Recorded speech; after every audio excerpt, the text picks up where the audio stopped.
So last week, our 6-year-old daughter looks up at us with her sweet, beautiful face and says, "Would you rather have a hole in your head where everyone can see all of your thoughts, or would you rather be dead?" That's the question. And then she said, "I'd rather be dead."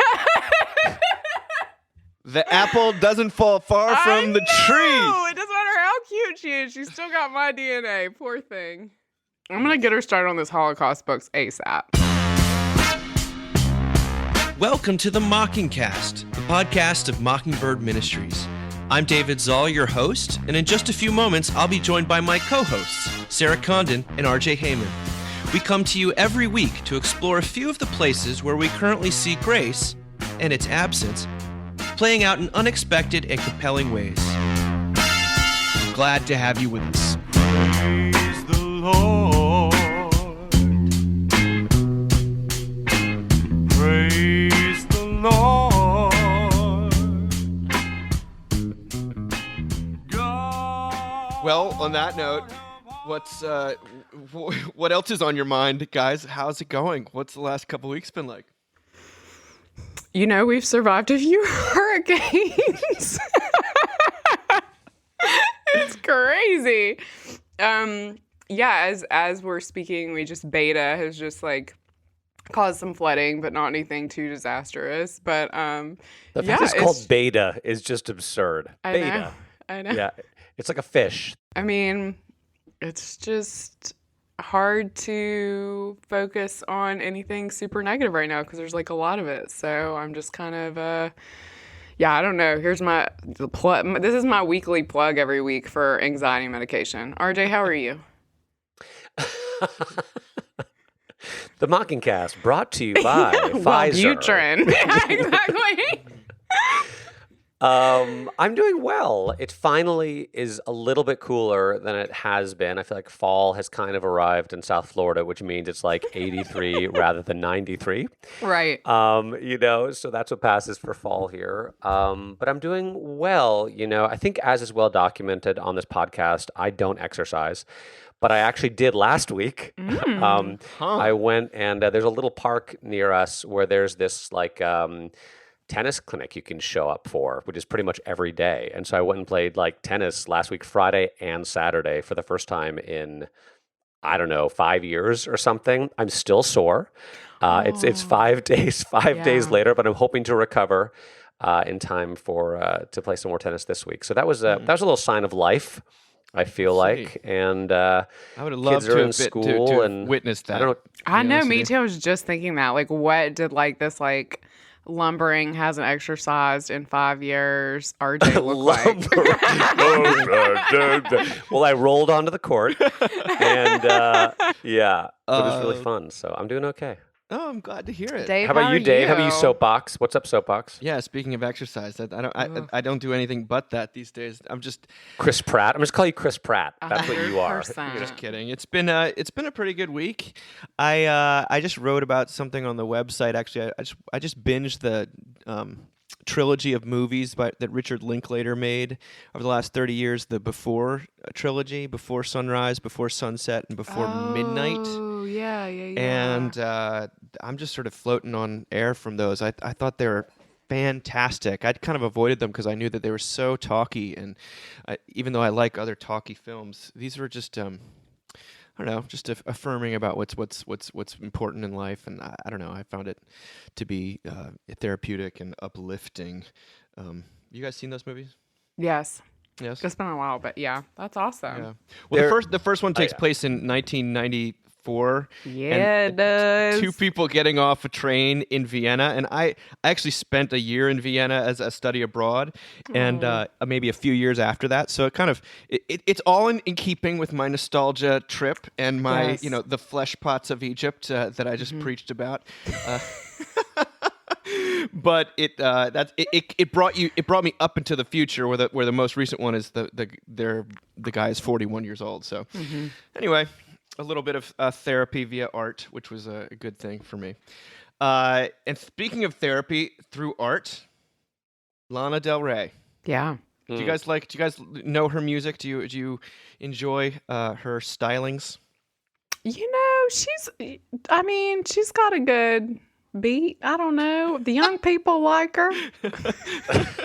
She's kind of controversial. She was hated when She she is. first came out because she sort of mixed a little bit of hip hop with sort of indie pop and sort of croony stuff. But she's since become, people thought she was just a product, and she is. It is Elizabeth Grant is playing a character named Lana Del Rey, this sort of heroin chic or damsel in distress. The sort of underbelly of Sunshine State.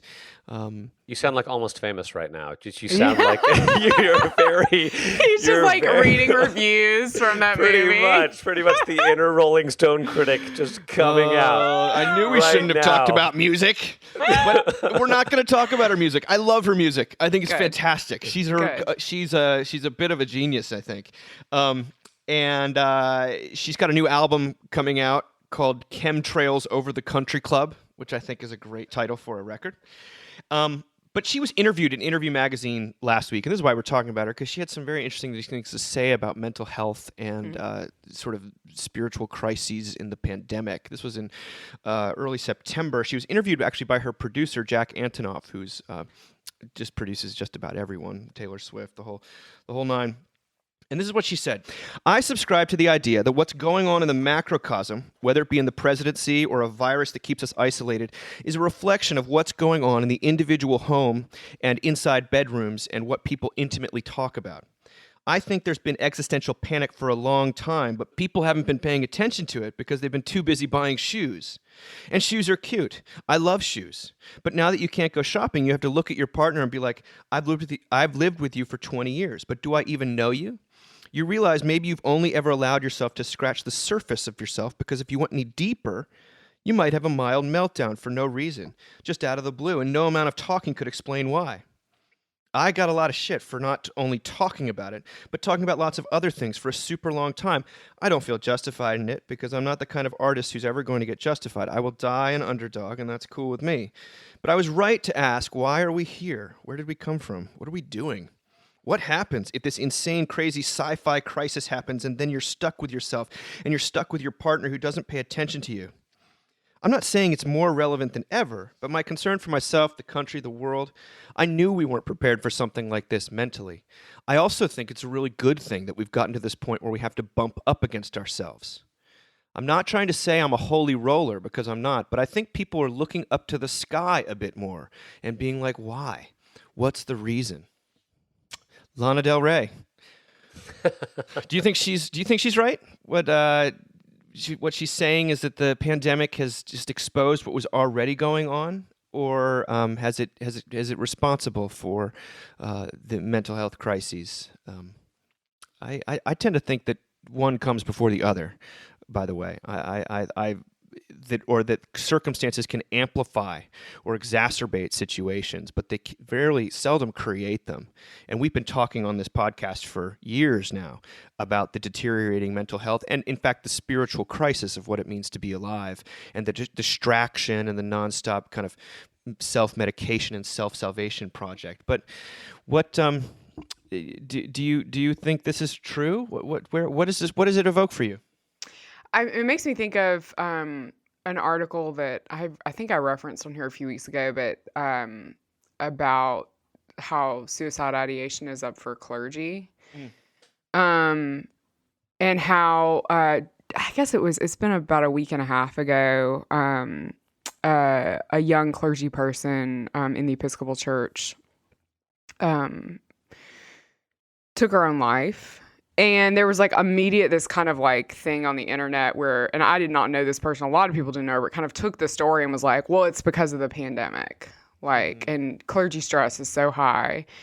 And I kind of love what Lana Del Rey is saying here, because it's like, maybe there was mental illness there. Maybe there's mental illness there for all clergy who are like over functioning, surviving, trying to raise money, trying to preach the gospel, and also trying to like fall into whatever political, ideal that a whole range of brains has for them.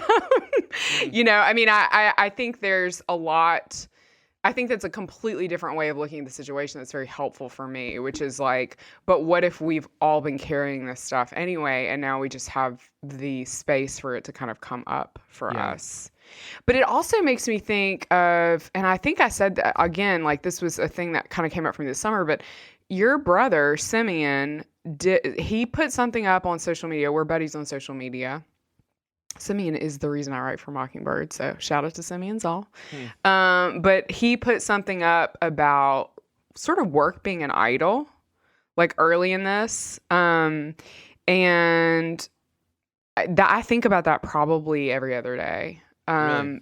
Yeah, oh yeah, because we were forced to pull back from so much of our work, and I don't think we would have gotten to know each other or our kids at the level that we were kind of forced to get to know each other. And I'm incredibly grateful for that. Alongside that, though, I would say, you know, if there are hard things, if there are things you haven't dealt with, if you don't know your spouse at all, if you haven't spent any time with your children, this summer was a mess for you. You know, I mean, it was a mess for everybody, right? I'm not saying it wasn't a mess for us. I'm not saying there weren't things that we weren't like, oh my gosh, we've got to talk about this. We got to deal with this. But like, if there was like undealt with dysfunction, my goodness, you know what I mean? Like it all rose to the top. Yeah. Yeah. It's true. It's true. I think that's why it's hard to get appointments with any therapist in the country right now. Yeah. I mean, Simeon has like the nicest family ever, and they didn't have any of that. I'm pretty sure. Yeah. So. Simeon is just well, what can I say? Simeon just walks on water. He does. Okay, RJ, what do you think? And poor Simeon's going to be like, why are they talking about me?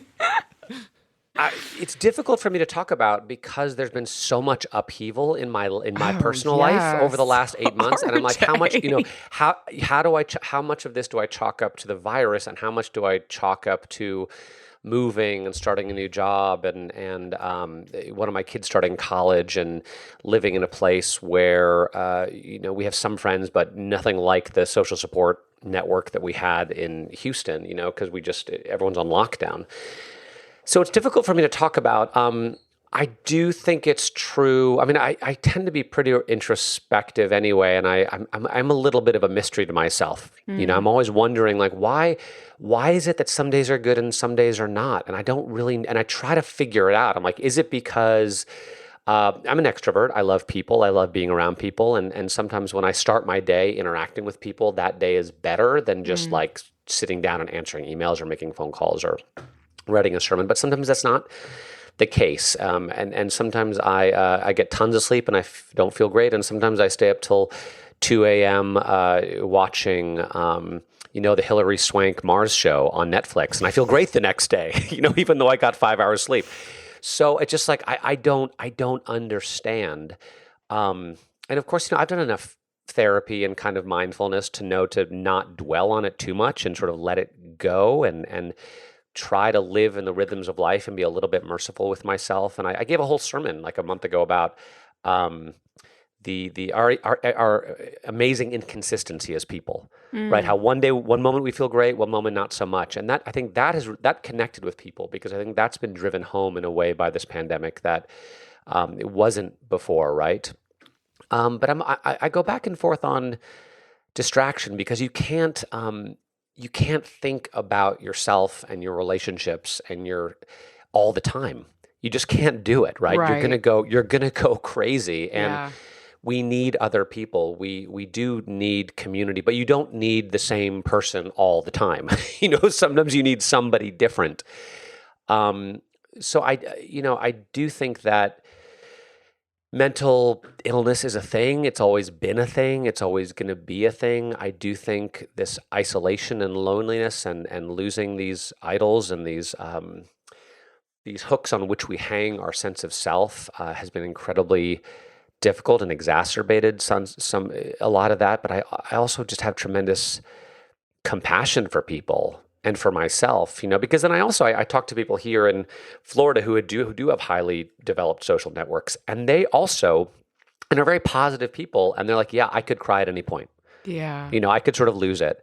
And I have friends here, but I haven't seen them in months either. Yeah. You know, like we're on lockdown, and I may have friends, but it doesn't really make a difference. Well, she talks about elsewhere in the interview is that she's sort of encouraged by some of the reckoning that's happening, not only in her own industry with All the divorces. Me Too. Well, there's that. I know. But Yeah.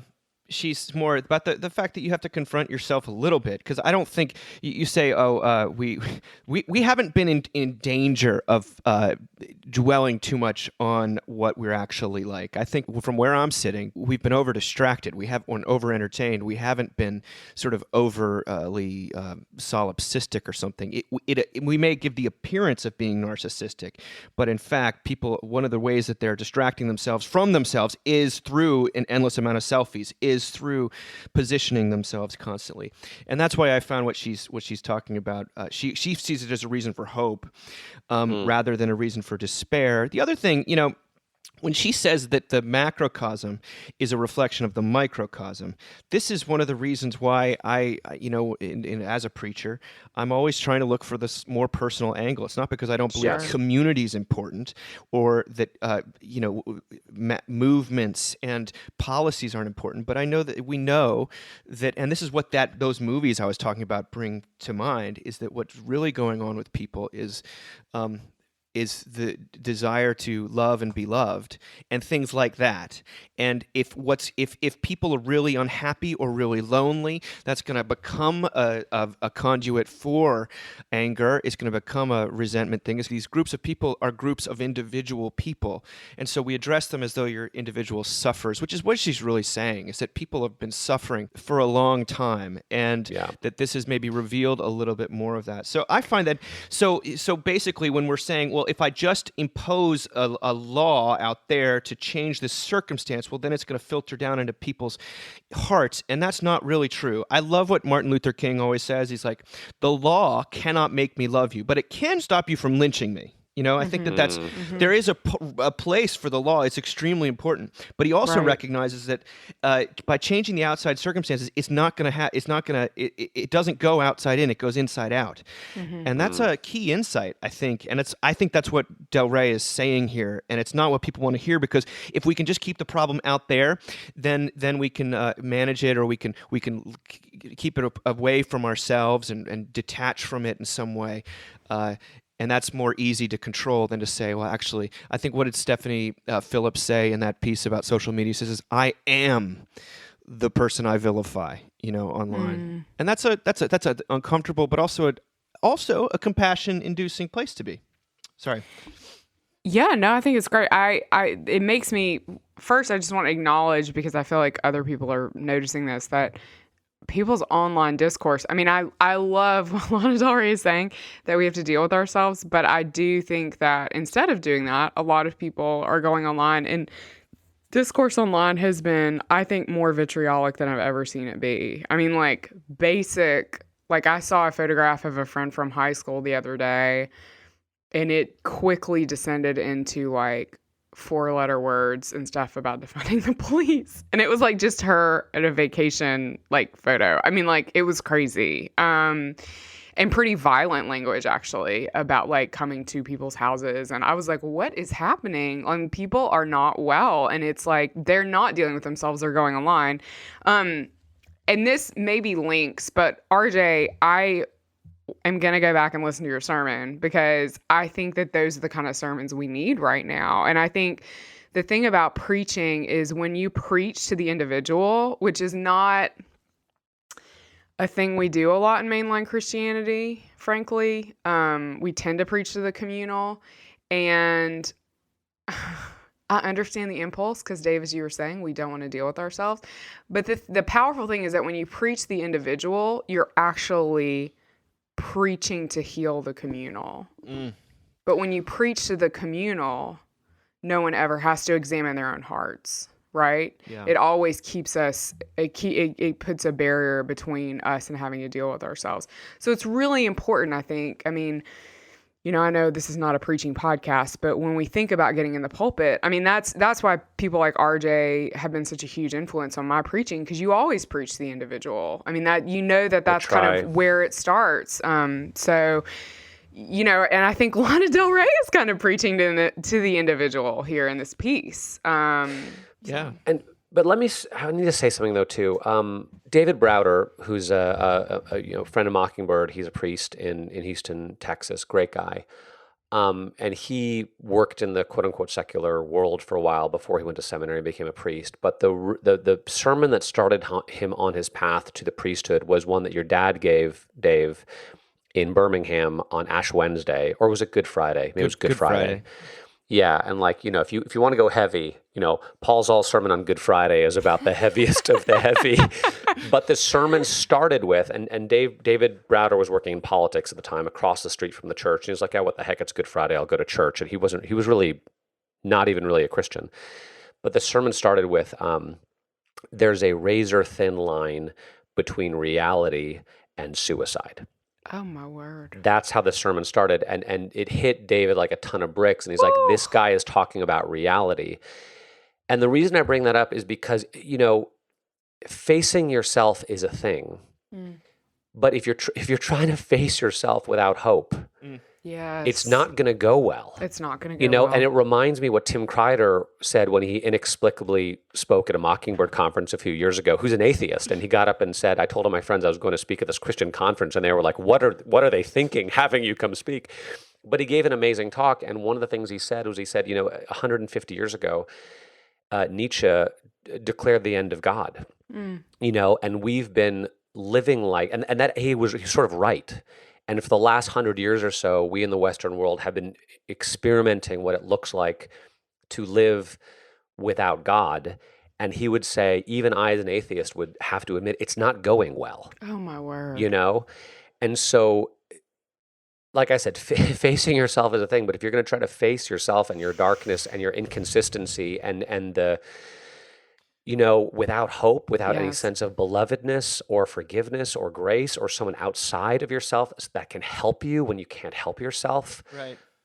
That's not hopeful. Well, I know what she's saying. I know, and she says it, right? Like she said, I'm not a holy roller, but we seem to be looking up. I hope people are looking up, because if you're only looking in, if you're only looking down, it's not going to go well. And if they're finally looking up and they get to the church door and it's locked, what's going to happen? Oh, God. Missed opportunity. www. Okay. Worship with us online. What? I'm in pain right now. Sarah, I want to pick up on something you just said, though, about online discourse. There was a remarkable review of a new book called The Twittering Machine. That's a phrase from the painter Paul Klee that Richard Seymour has written. And the review is by Max Reed. And it was in Book Forum, which is usually very dense intellectual articles. This happened to be the same week that the documentary The Social Dilemma came out on Netflix. Yeah. And if you haven't watched it, I would say that it is sort of required viewing. It just interviews so many actual executives, people who were there in the room when a lot of these social media platforms were being launched. And it on the one hand, they all say that we thought we were doing something good. And it also just talks about how, if you're not, what's the line? If you're not paying for the product, that means you are the product. Very scary, and just trying to bring sort of an ethical edge to it. But it's not just a couple outliers. It's like the people that were the head of Pinterest, the head of, Instagram. It was anyway. It's worth watching. I think it feels a little like homework, frankly. And you might just want to, watch another episode of that Hillary Swank show. I understand. I finished it already, so now on to. Then I watched Challenger. That's also done. So anyway, I continue. thought about watching it last night. I want you to know that. But the Food Network had a Halloween bake-off, so. I mean, if you're on Netflix, just go for the Chef's Table barbecue stuff. This is the thing. I mean, how can you pass that up? But here's what Max Reed says. He says, this is it. The Twittering machine is powered by an insight at once obvious and underexplored. We have, in the world of the social industry, become scripturient, meaning possessed by a violent desire to write incessantly. Our addiction to social media is at its core a compulsion to write. Through our comments, updates, DMs, and searches, we are volunteers in a, quote, great collective writing experiment. The rise of print, Seymour points out, played a crucial role in developing the idea of the modern nation, not to mention the bureaucratic state and industrial civilization. Now that epoch is ending, and a new revolution in literacy is extending the ability to write in public to billions of people worldwide. What will our new digital writing culture call into existence? Well, for many years, Silicon Valley's answer to that question has been freedom, prosperity, and digital utopia. An interconnected world in which progress and interchange wouldn't be obstructed or censored by the powerful. And as Seymour acknowledges, our urge to write demonstrates, quote, how much was waiting to be expressed under the previous regime, during which access to large audiences was sharply limited by powerful gatekeepers, and the vast majority of ordinary people were relegated to the letters to the editor page if they were given a voice in print at all. In practice, however, what we have isn't a new political order, but a new kind of social life. The social industry wants us to keep writing, and writing, and writing, and writing, rendering legible, analyzable, and profitable nearly all our basic social interaction. And while massive Facebook server farms whirring away in Scandinavia might be able to make some vague sense of all that data, the rest of us can barely hear above the noise. Each new byte of information adds confusion and entropy and takes us further away from meaning and consequence. As Seymour points out, we've only just set aside prophecies of inevitable internet-born emancipation, and we should be careful not to make the same confident mistake in reverse, with moralizing, panicked screeds about inescapable algorithmic radicalization. What is scarier, anyway, than the idea that we've trapped on a collision course with TikTok totalitarianism is Seymour's insistence that we're not trapped at all. That in fact we are part of the machine and we find our satisfactions in it, however destructive they may be. Whatever dark future we hurtle toward, we are co-pilots on the journey. If we are compelled to write, it is because of, quote, something in us that is waiting to be addicted. A lack, a desire, a deficiency that we seek to address. Is it a longing for connection? A yearning for fame? If so, posting is a poor strategy. You are as likely to lose friends as you are to make them, and online celebrity is only ever 240 characters away from online infamy. So why do we keep participating in an activity that acts against our interests and gives us no particular pleasure? Is self-destruction in some perverse way the yield? And he traces this to Freud's idea that human beings have a death drive. Beyond the pleasure principle is the desire to die. Now, heavy stuff in relation to social Nice light media. episode today. Yeah, suicide. Just suicide episode. reality. Just with the doctor Don't order really on the talk first day about of fall. suicide. Yeah, it's It's great. just in everything. But it's the great question, isn't it, about social media? If we all know that it does nothing but drive us crazy, although we get occasional dopamine hits from the likes and stuff like that. What I found interesting was what he was saying about it being a revolution in writing. There's love so that. many words, and this idea that there was so much waiting to be expressed, and that's Yes. the good part of this, is that people are Yes. able to express what has been tamped down. Yeah. And I love the fact that a lot of the gatekeepers have been dismantled, and yet, when all that writing just becomes data that people can sell stuff to you with, it gets pretty dark pretty quickly. What do you guys thought about this? I think about this all the time, because I, as a mother, live in terror that my children will look up and be like, I'm going to sue you and we're never going to speak again because you have taken my image and put it on the internet. I mean, that is like a constant fear of mine, to the point that like I post their image a whole lot less. So there's that. And then, but even still, like I still participate in it. And let's be clear, love it. And so like I still wonder if history will judge me for that. I do absolutely love this idea, though, that this has given people a place to write. Because one thing I've learned in being a writer is like I probably have a conversation with someone once a week about like, how did you start writing and how do I start writing and all this stuff. And I think this is this incredible way for people to have access, to immediately be able to sort of publish something, which is both great and terrifying, right? Because sometimes people publish stuff they shouldn't publish.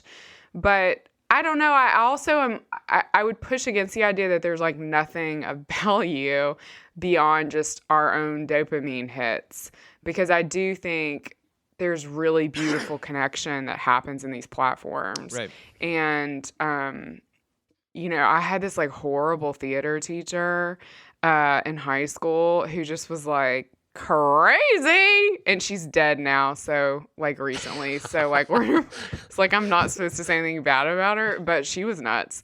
And a girlfriend from high school who was like the loveliest person, but like always wanted a big part, always auditioned.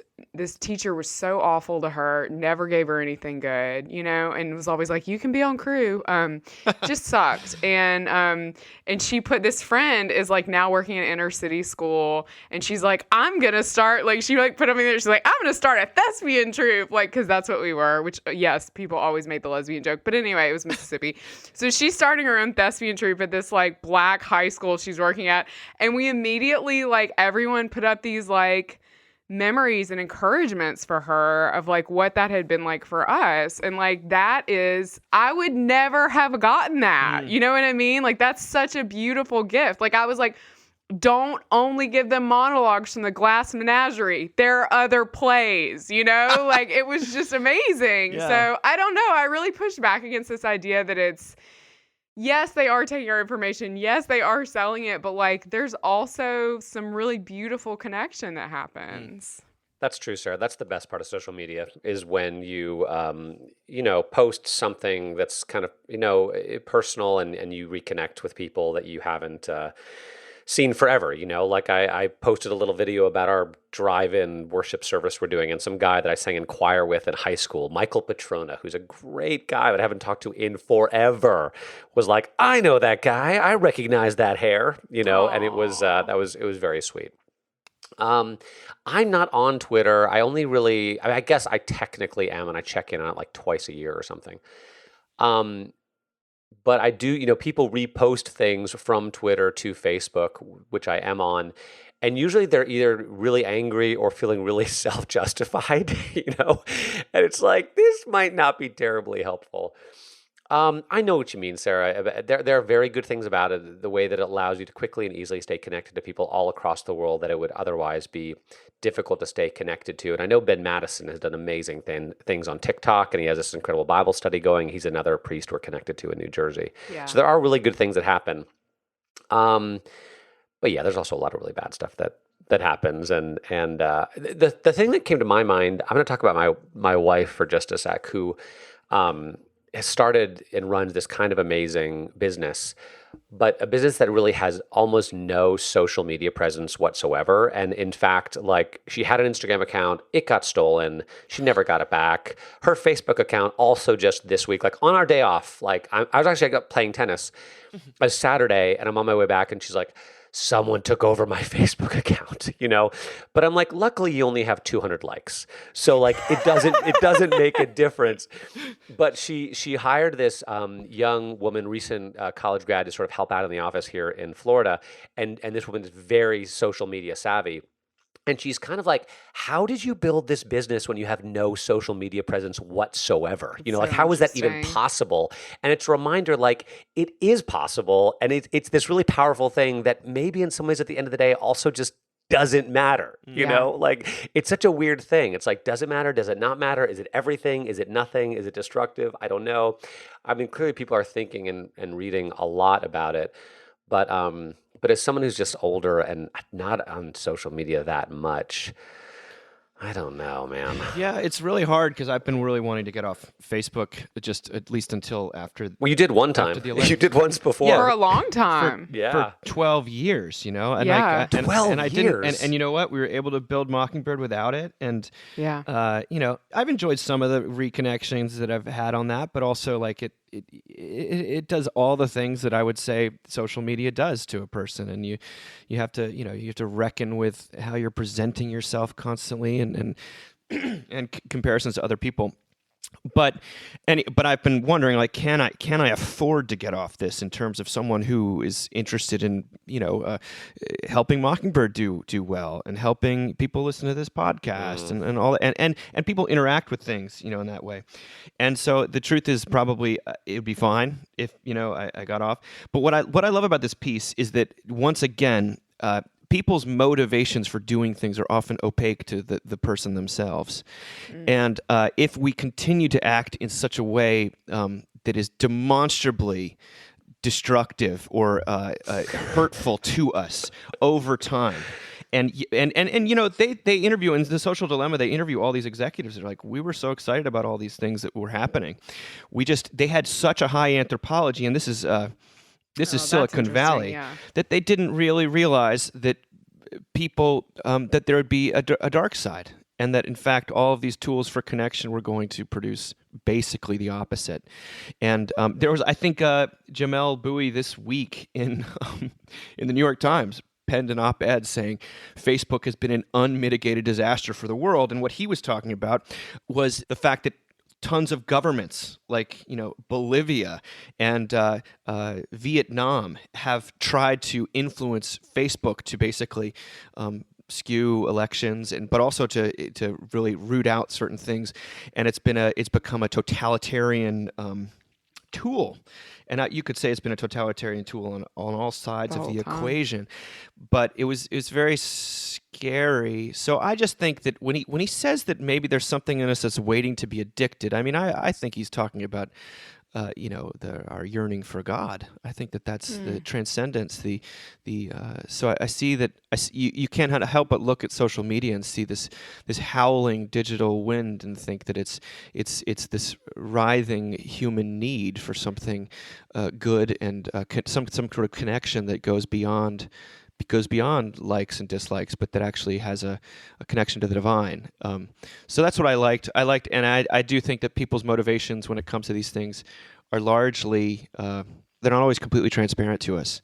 And you can look back at something and be like, gosh, I thought I was into this for that reason, but in fact, I was lying to myself. I was really just enjoying the vitriol. I was loving it.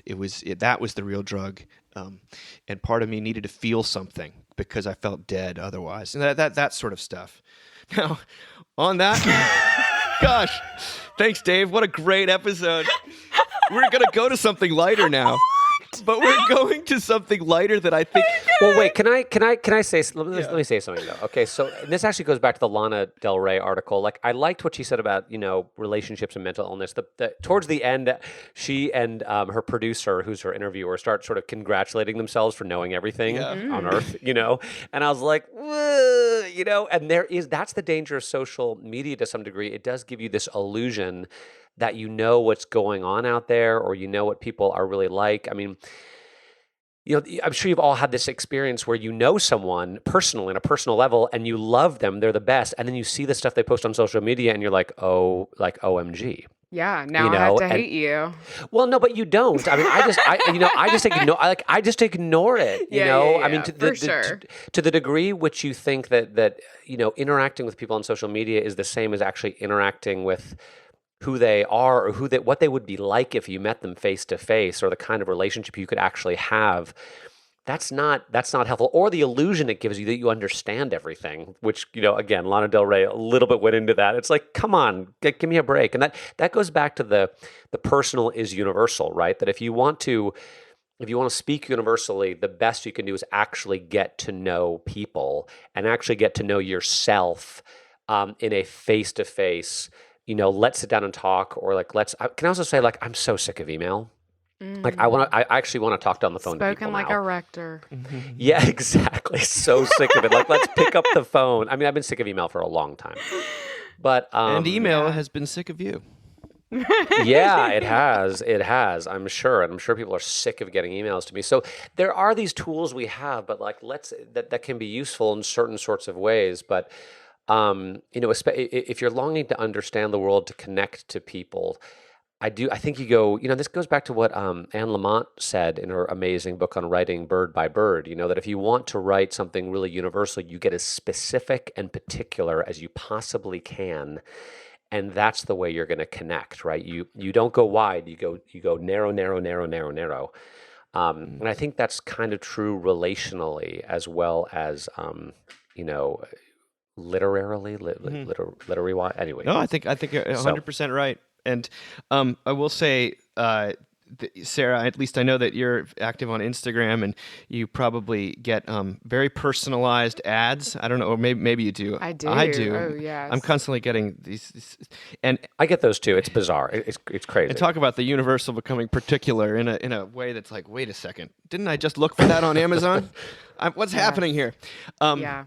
But one of the things that if you've been on social media in the last little while, you're probably getting a lot of marketing for brands that look very similar. And there's a word for this. They're called blands. Now, let me explain it to you, because this is a new word for me, but not a new phenomenon at all. This is from Ben Schott in Bloomberg, which comes to us from Addie Jenkins. Welcome to your bland new world. And he starts by talking about Colgate has a new smart toothbrush called Hum. And it very closely resembles another one called Quip. And Quip is equally flattered by Goby, Burst, Bokeh, Bruche, Gleam, and Shine. Shine spelled S-H-Y-N. Nope. But you might have, you know what I'm talking about here. For all those other people who brush their teeth. That's going to be what all the millennials name their third kid. Shine. Go. This is indicative of a new Aren't you a millennial? I am. a new consumer I might world. have a third, and if I do, he or she Shine. will be Shine with a Y. Yeah. This is indicative of a new, wider consumer war between brands and blands. What makes a brand a bland is duality, claiming simultaneously to be unique in product, groundbreaking in purpose, and singular in delivery, while slavishly obeying an identikit formula of business model, look and feel, and tone of voice. And the naming tropes are all the same. They emerge again and again. Oftentimes it's named after a character, either something calculatedly generic like Judy, Floyd, Henry, Billy, Maud. Those are all blands. Yeah. Or Harry's. I'm familiar with some of The these, shaving. yes. Or studiously cool, Warby Parker derives from two Jack Kerouac characters. Warby Parker is one of the originals here.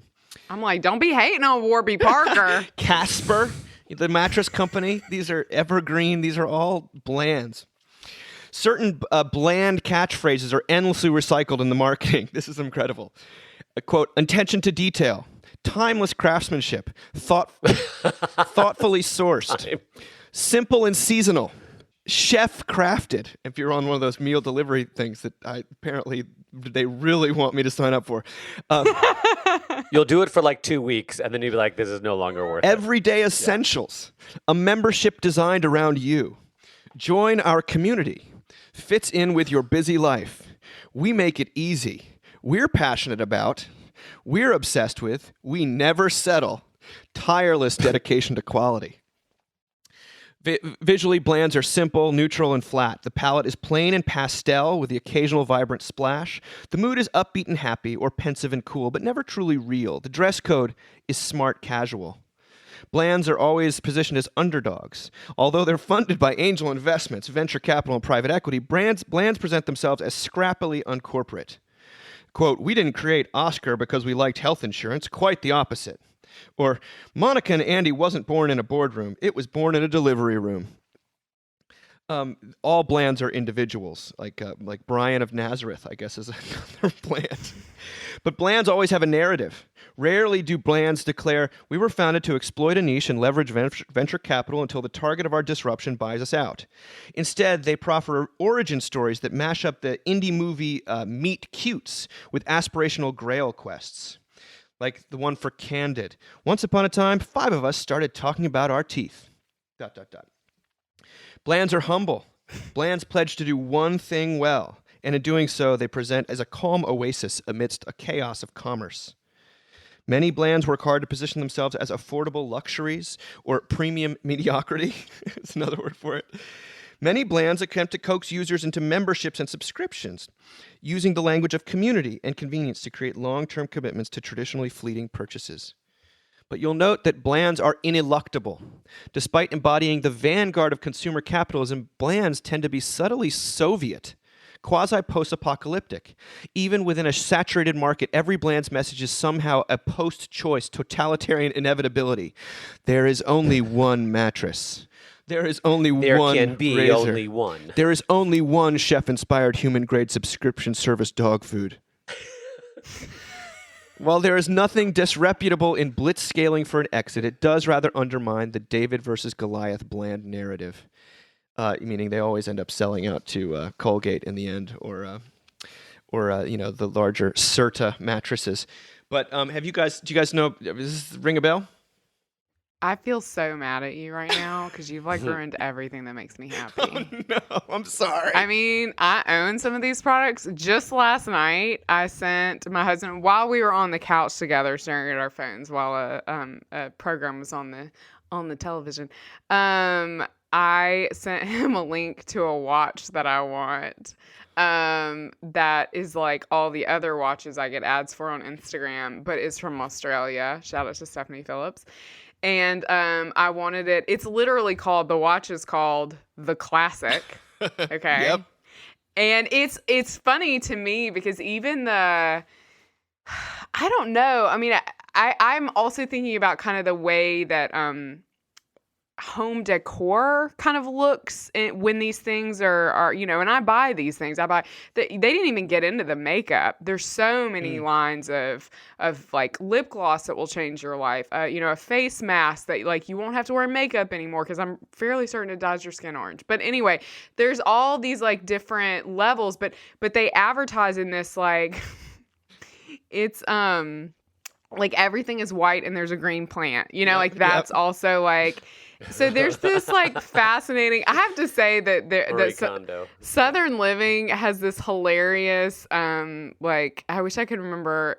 I can't remember the guy's name, but gardening section, and he's called the Grumpy Gardener. And recently he gave advice to a woman who wrote in because she was opening up a plant nursery, and she's like, "What kind of plants should I have?" And he's like, "Get a bunch of them green plants that young people put in white rooms with no furniture."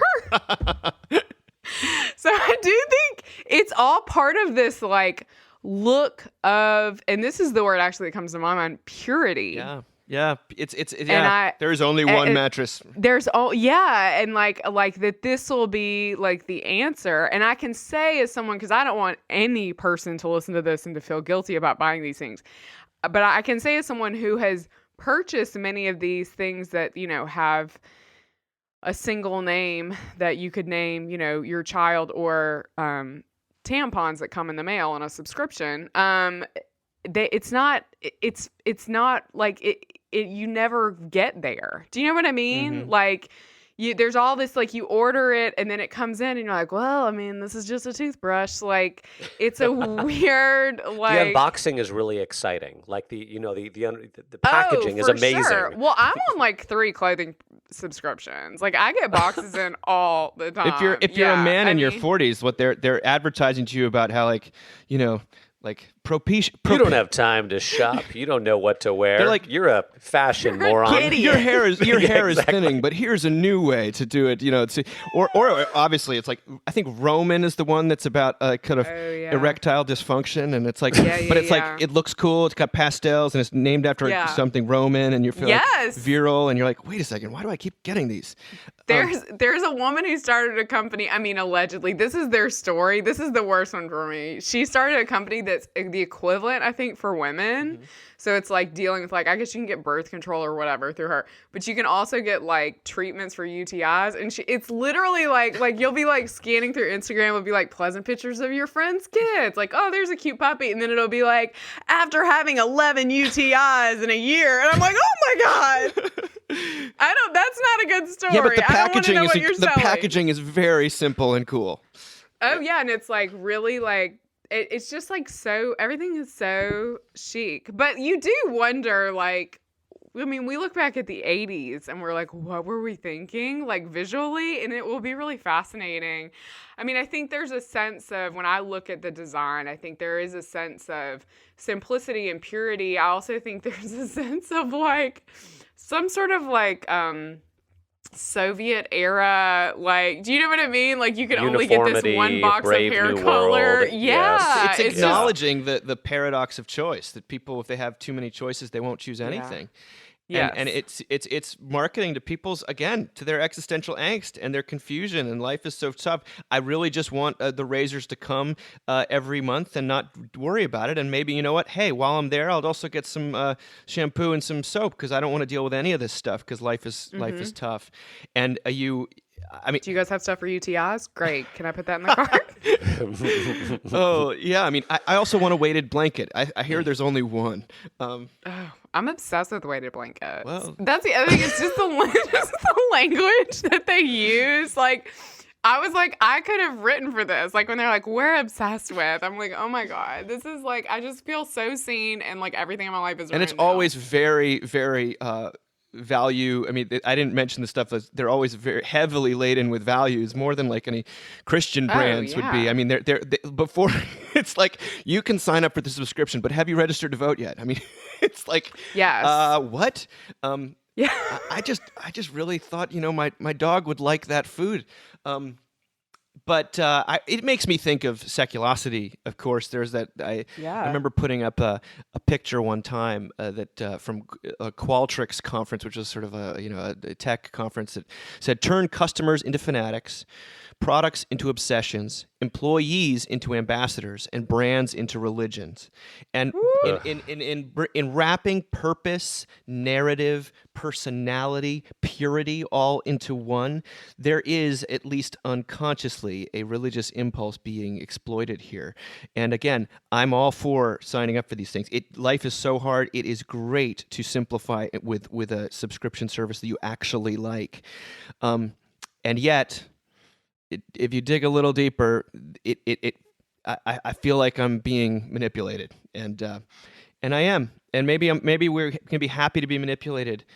But this sounds weird. A lot of these subscription services, or anything that allows you to just stay home and never have to go anywhere, they so minimize the kind of spontaneous interactions you might have with people that I feel like life is made up of. Like, my wife loves to grocery shop online, which is very convenient. I get that. It just simplifies things. I miss going to the grocery store. I miss taking Marshall to the grocery store because he just says hi to everybody and he's hilarious. Costco. But or HEB, actually. I miss my HEB, I gotta say. But yeah, the idea of having to go somewhere and interact with someone to find something you need, as opposed to it just coming in a box in the mail, it just seems like another way that we're sort of, voluntarily isolating ourselves, or maybe just creating more space to work or death scroll through our feeds. Yeah, there's It definitely Right. corresponds with the thing we talked about, the spiritual consultants saying that, like, if brands have really gotten, the political activism and branding has really become one thing, like with the Gillette commercials and stuff, like, the next phase is this for spirituality to be melded with corporate culture. And maybe that's what's happening with Blands, but the design is just too hard to resist. So anyway, any final thoughts on Blands before we get into something a little bit? I mean, if any of our listeners are curious about a product, just drop me an email, because I probably bought it. You'll let us know if it's Sarah will if send you a it's- free if sample. the marketing Yeah, is exactly. Sarah has a stockpile of every imaginable Of product. Blands. Yeah. Yeah, happy to send them along. Well, finally, we're going to talk about last week. Ruth Bader Ginsburg died, and the internet exploded.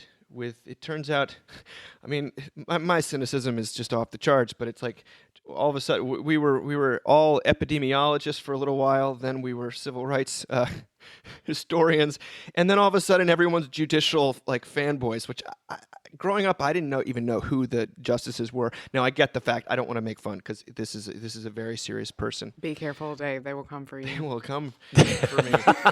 I just never thought I'd see the day. And by they, Sarah means herself. It's Sarah means her, but like, they're my people, and I can't help it. And like, I won't be able to stop them, Dave. That's what I'm telling you right now. I won't be able to stop them. I get it. We all have heroes, but it's just, Sure. if you told me when I was 18 that this would be the kind of cult of personality around a judge, I just, Can I say something about this, and then we can cut? yeah.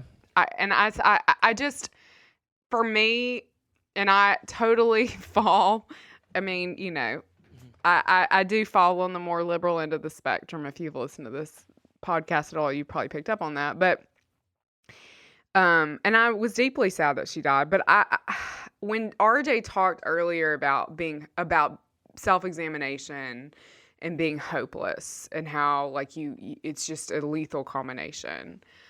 I just the fact that and maybe people are right. Maybe people are right. I understand all the repercussions for I'm an intelligent person. I understand how politics works. I understand how the Supreme Court works. But the fact that it felt like for so many of us that the future of our country, the well-being of our children, all of this rested on the tiny, ancient, bird-like shoulders of this almost 90-year-old woman. And that people, when she died, seemed hopeless was deeply sad to me. Like at every level, it was deeply sad to me. I know this is not the feminist thing to say, and I get it, but the fact that she was still working at that age made me sad, I'll be honest. I mean, and maybe it didn't make her sad, and maybe it didn't make anybody else sad. Maybe it just made me sad, and that's fine. I can do sad all by myself.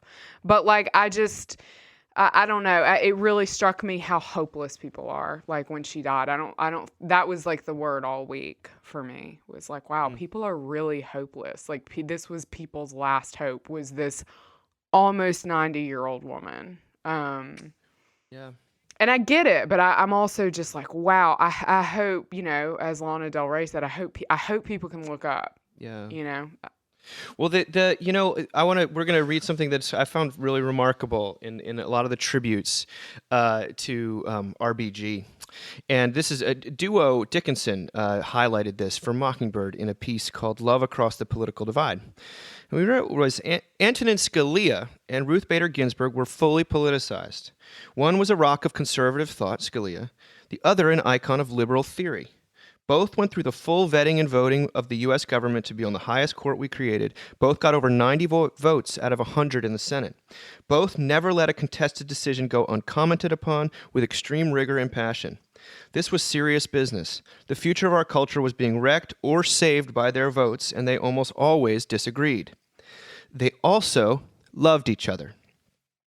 Both were idolized, quoted, and championed by those who believed as they did. Both were lionized in the constituent presses who followed them. Being heroic to those who believe in what you espouse is intellectual support. It buttresses what you believe. And yet love accepts the discord, maybe even enjoys it, if it ignores the ideological constructions we make. Michelle Obama and George Bush simply enjoy each other. It angers and outrages some, but they do not matter. How could they possibly love each other? Scalia, a robust Catholic. Ginsburg was a non-observant Jew. One a hunter, the other a thinker. One a white male in a time when white men ruled, the other a woman in a time of oppression and prejudice. But they loved each other. Those who knew them say they loved opera, food, and of course the law. But that is not why they and their spouses loved being together. They went on vacation a lot together. This weekend of Ginsburg's passing, Antonin Scalia's son Christopher revealed the secret sauce of their love for each other. They laughed. And what this prompted me to look up was Ruth Bader Ginsburg's eulogy for Antonin Scalia when he died. And she said in that, I'll read a couple paragraphs. She says, another indelible memory, the day the court decided Bush versus Gore, December 12th, 2000, I was in chambers, exhausted after the marathon. Review granted Saturday, briefs filed Sunday, oral argument Monday, and opinions completed and released Tuesday. No surprise, Justice Scalia and I were on opposite sides. The court did the right thing, he had no doubt. I disagreed and explained why in a dissenting opinion. Around 9 p.m., the telephone, my direct line, rang. It was Justice Scalia. He didn't say, get over it. Instead, he asked, Ruth, why are you still at the court? Go home and take a hot bath. Good advice I promptly followed. Once asked how we could be friends, given our disagreement on a lot of things, Justice Scalia answered, I attack ideas, I don't attack people. Some very good people have some very bad ideas, and if you can't separate the two, you got to get another day job.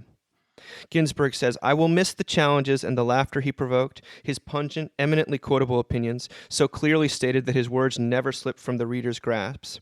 But I will also miss the roses he bought me on my birthday. Mm. To me, that was just such a charitable and beautiful portrait in the midst of, as we've talked about, so much negativity and vitriol. To see this woman who was really, as you say, she was the target of so many hopes on the political left. To know that as a person, she was charitable and deeply good friends with someone who was on the opposite side. I mean, that's grace, that's we need more of that. I just was really touched by it. So in the midst of people who were using this opportunity to lecture or to pump up their cause, here you had the example that she set and that Scalia set maybe went beyond just ideology.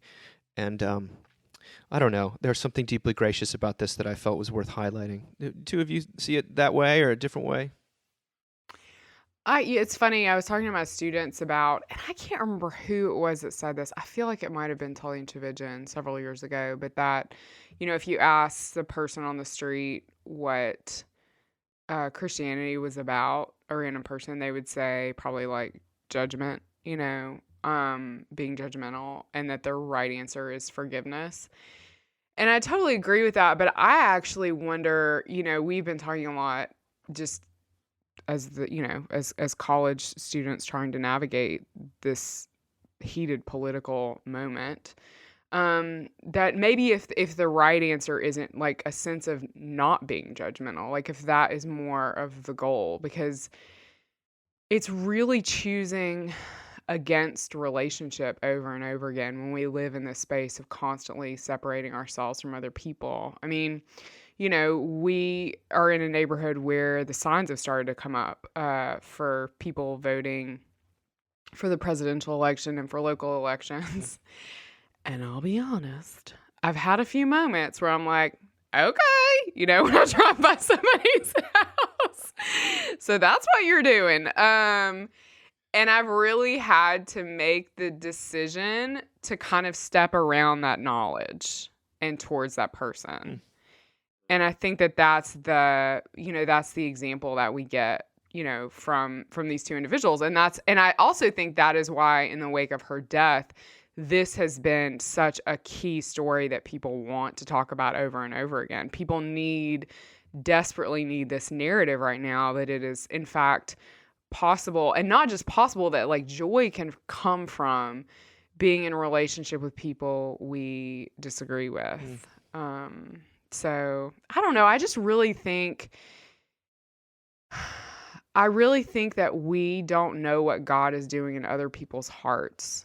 And I think that part of the problem right now is that we've made the assumption that not only that God isn't doing anything in anyone's heart, but that we know what people's hearts consist of. Yeah.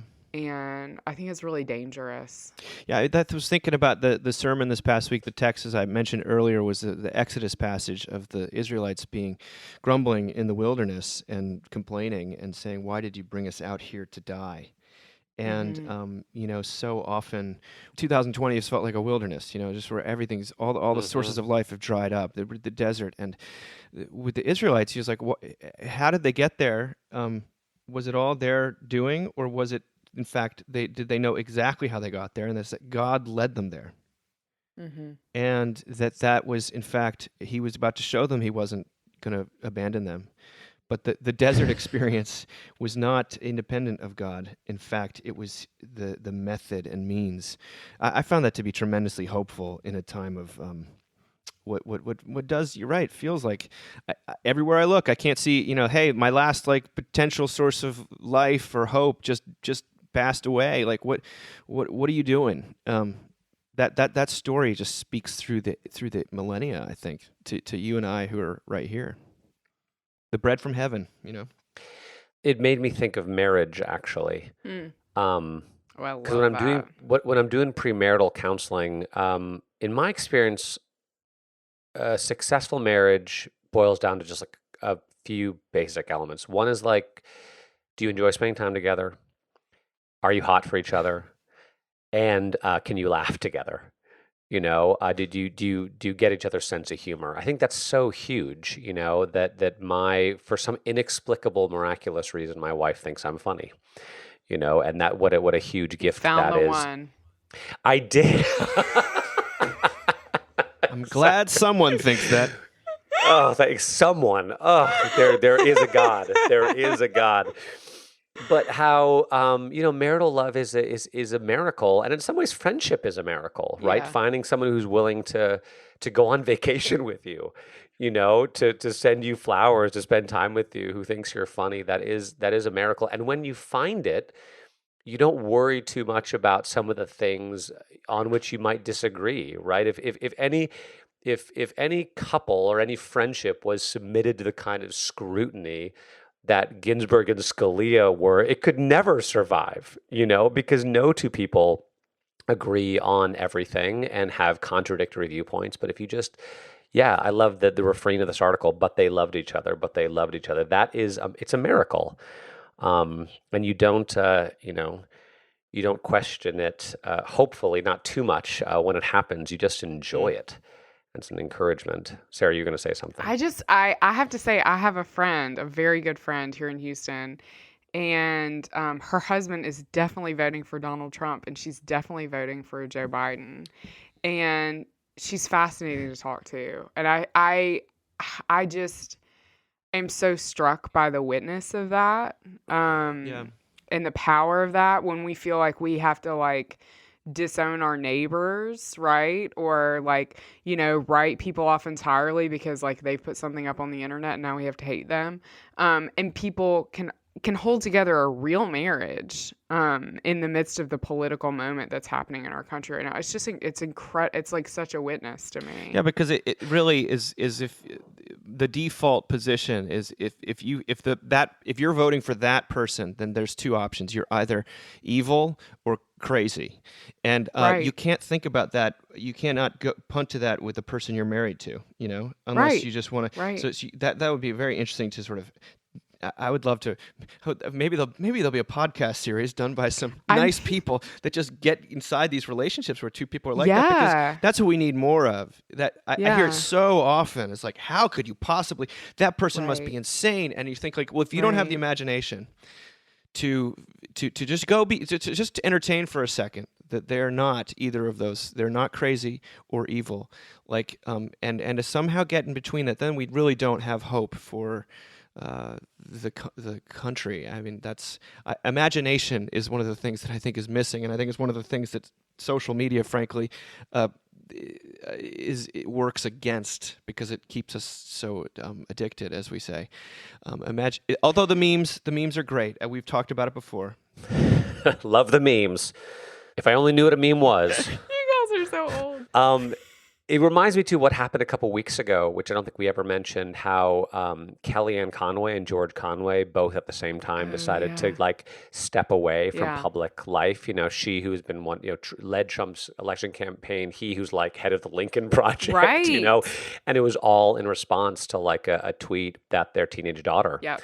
put out, and they're like, "That's it, it's over, We're out. we're done, we're pulling out, we're focusing on what matters," and I found that was hopeful to me, actually. Again, we're back to the first article, and one of the Yes. ways that we can have hope, and people would say, "Oh, this is easy for you to say," but I really don't. I see it as transcending Is all hope easy sorts for anybody of. right now? Sorry. No, but it transcends all sorts of barriers. Remember when we talked about? I think it's in Eat, Pray, Love. I think, or one of those books. They interview all those Cambodian refugees who are doing it, and they interview them as "What are you thinking about?" And they're all thinking about the relationships that they had with people on the boat, and they're like, she slept with my cousin, and now I'm so mad, and I think that one of the reasons for hope is to know that people are actually more similar than they're not. And and by that I mean that they're all dealing with what gets exposed during these times. What clearly got exposed to the Conways is that there are things that are more important.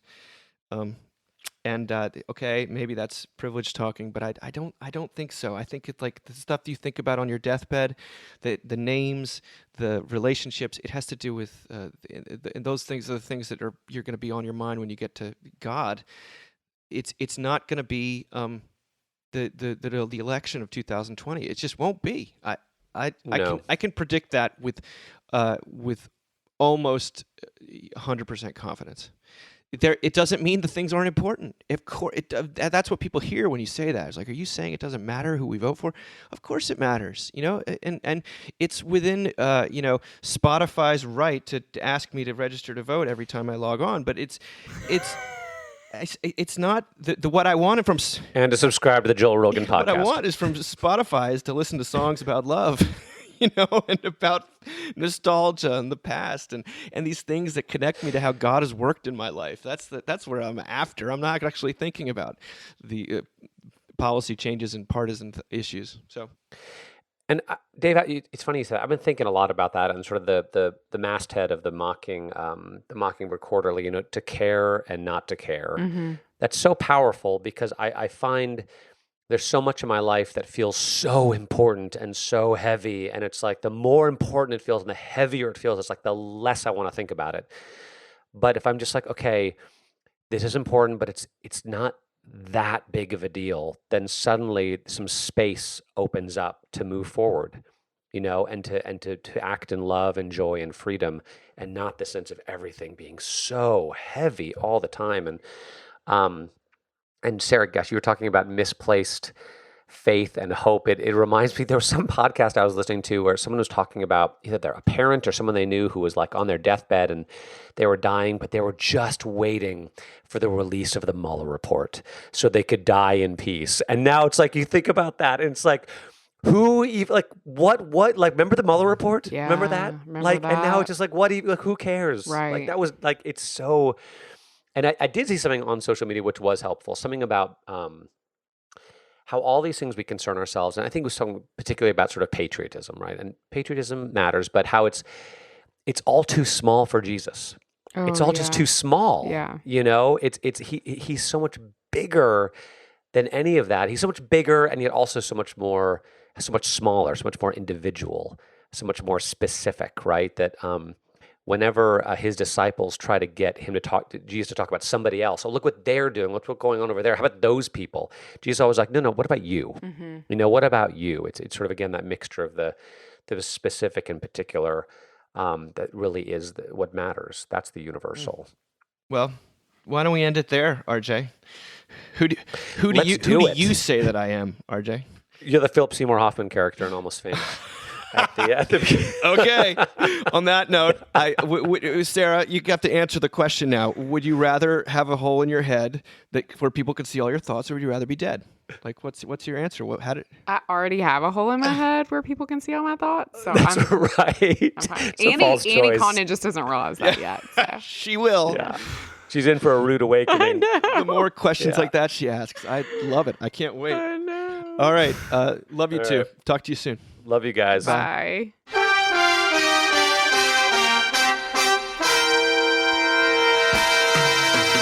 Thank you for listening. Remember, you can find us on the web at www.mbird.com. And we'd always love to hear from you at info@mbird.com. Audio production for the Mockingcast is provided by TJ Hester. And if you like what you've heard, please do drop over to iTunes and leave us a rating and review. Until next time.